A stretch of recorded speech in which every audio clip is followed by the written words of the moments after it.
Welcome back to Let's Talk Zoning. I'm your host, Rosetta Taylor. Today we have a special guest who's not necessarily in the zoning industry, but she is a part of my life. We are both basketball moms, and I'm going to let her introduce herself. Hello, my name is Bernadine Williamson, and I am a basketball mom and also a football mom. Oh, yeah, you are that multiple sports mom. Yes, So you get it all year. yes. Yes. Okay. So basketball season's here. I only do inside sports. So So we're gonna start with basketball. Well, you know what? Let's start with football because football season is coming up to an end. So how did football season? How was it going for you with respect to football season? It was going well until the young man broke his middle finger. So we pretty much, or should I say, fractured. So pretty much 1 week he wasn't playing, and of course, when they love the sport and they're not able to play it, it's like they're down in the dumps. So of Yeah. course, we were finally given the go ahead for him to play again the following week, but he had to wrap it up. But he was only allowed to do defense because he normally does offense and defense. So it was kind of like a different strategy for him. But he was able to do what he loved. So I was happy. But of course, Yeah. you're always worried, like, okay, please make sure you don't hurt that finger any more than it already's hurt. Yeah. Um, So pretty much it went well. And then of course, I thought it was coming to an end, and it was like, guess what? He's been called to up to varsity. So now he's participating in varsity um events, going to the games. He hasn't played yet, but he's doing the training and whatnot. So Yeah. That's good. So as sports mom, we deal with the back end of things, right?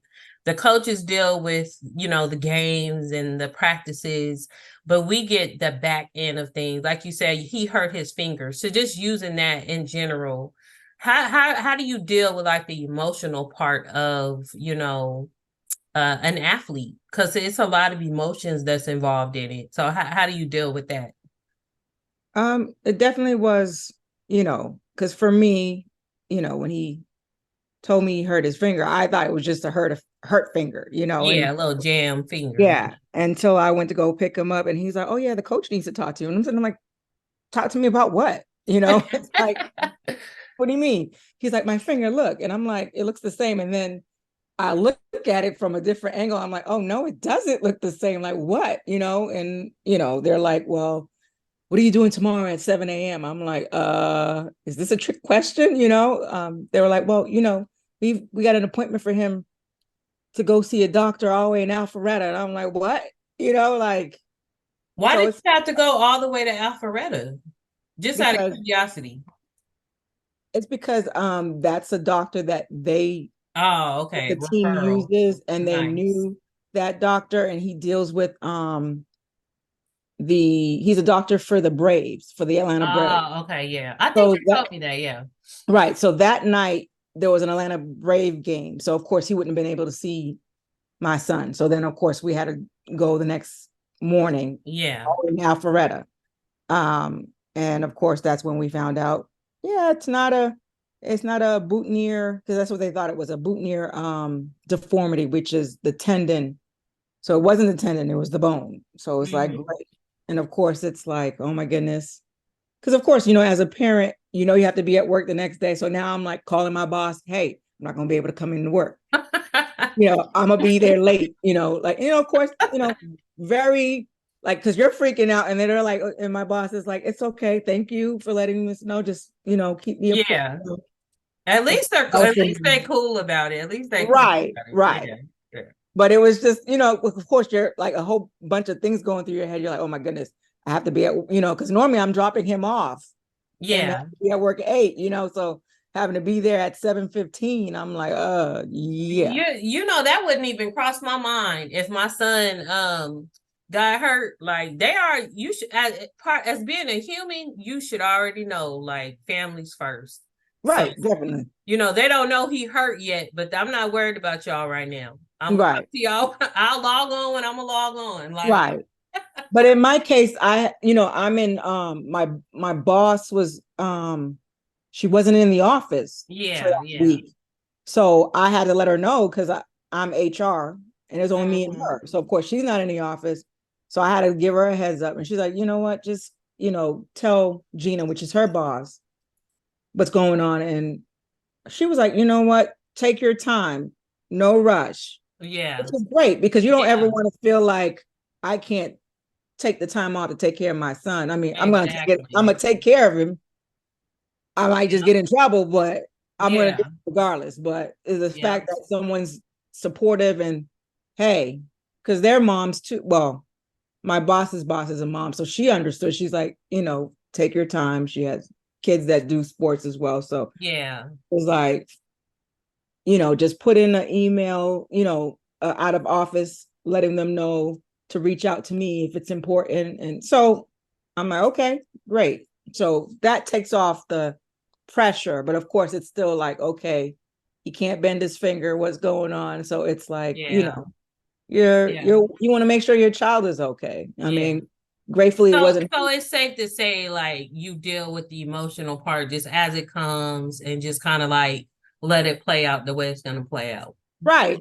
Yeah, It's almost like how mothers are anyway. It's like, okay, yeah. yeah, we gotta put that brave face on for the child, and then inside you're like, okay, hopefully he's okay. Right. And the inside, you're like, oh my God, oh Right, my God. right, because you're not trying to make him feel worse than he probably already feels. So you're like, okay, it's Because okay. especially them sons, it's like, oh my baby, oh no, not my. Right, right, and don't baby him. Just be like, okay, we got it. You good? Okay, so Yeah. now we're going to jump off football and get back into the good stuff. So, being we're both basketball moms, and I know we had our first time together last year when they were in eighth grade, um, playing basketball. So now I feel like it's a different beast now. Going into high school. Do you feel like it's totally different than the eighth grade team? Oh, totally. I think it is because, of course, in middle school they don't really try out. It's like, okay, you sign up and it's like, okay, if there's enough for one team, there's enough for one team. If it's more than that, they split them into two teams and that's it. No one really tries out. Mm-hmm. No one has that pressure.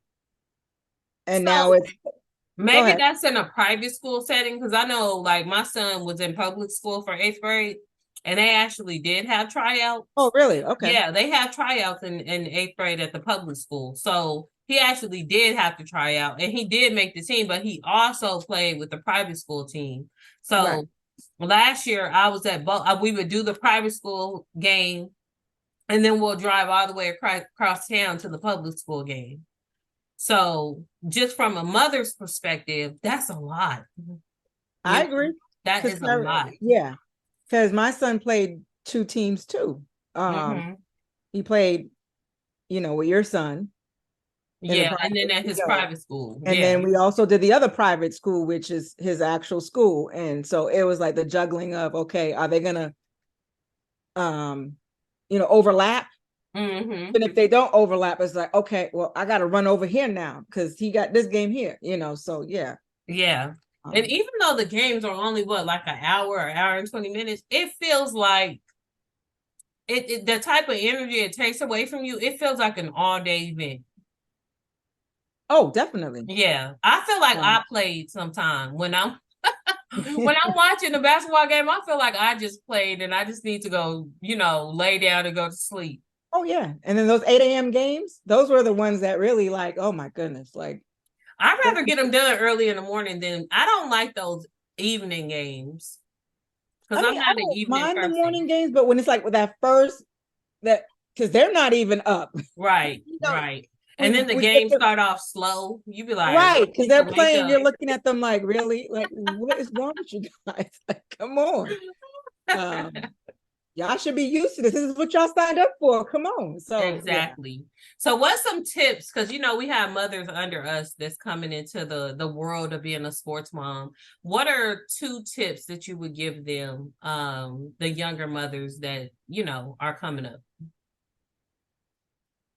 um, definitely be supportive if your child wants to play sports. Be a great, cheerleader for them, but also take care of you. Make sure you have some you time, some pampering Mhm. time, even if it's just, okay, let me go get myself a pedicure, fingers Yeah. done, or even a massage, or just some meditation in nature, like just Hmm. you. Because of course, with these sports, you get so bogged down with running back and forth. Do you got your water? Do you got your Gatorade? Do you got your Powerade? You got this. Where's your sneakers? Da-da-da. Yeah. And it's like you're too busy. You're taking care of someone else, which of course that's what we do, but we sometimes forget to take care of ourselves. Yeah, I agree with those. I'm gonna add on to them.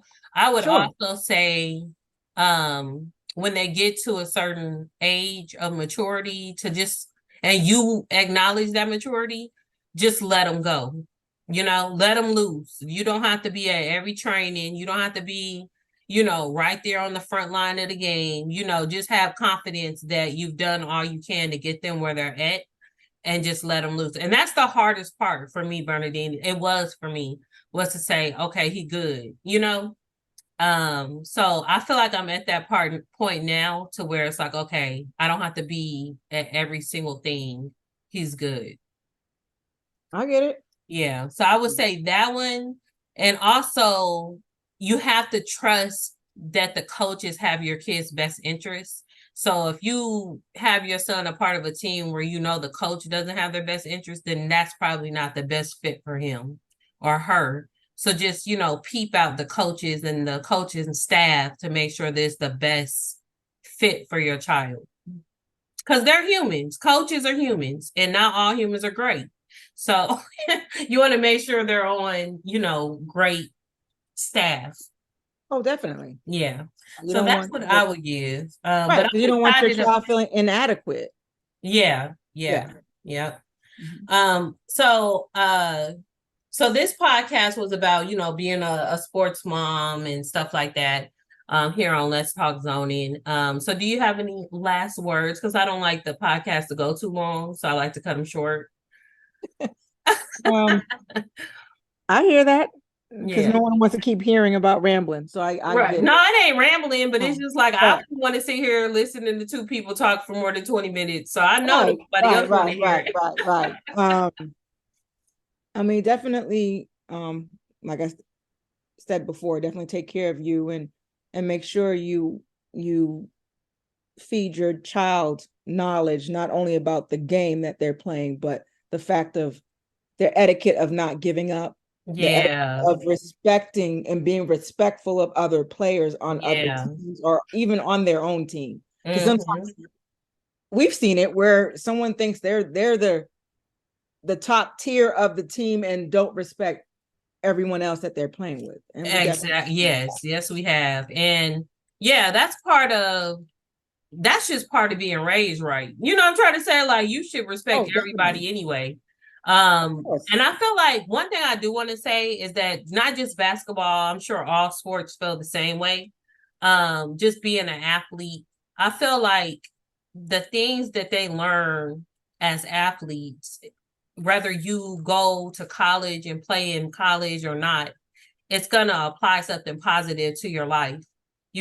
Discipline, great work ethic, and being a team player. And if we think about it, even in our careers, we utilize those things in our careers, being that team player, having great work ethic, it's all part of the success, parts of being successful. So I think that's, great that our kids are athletes. Yes, I totally agree with that. Yep. So with that being said, we're going to wrap this podcast up. Bernadine, thank you so much for taking, how many minutes was this? Taking like 15 minutes out your day for me in this podcast. Oh, it's my 'Cause pleasure. It's my I know pleasure. you shy, so we going to end it quick. Uh, so we going to end it right now. So anyway, thanks everybody for listening to Let's Talk Zone, and please be sure to like and subscribe on YouTube. Thank you.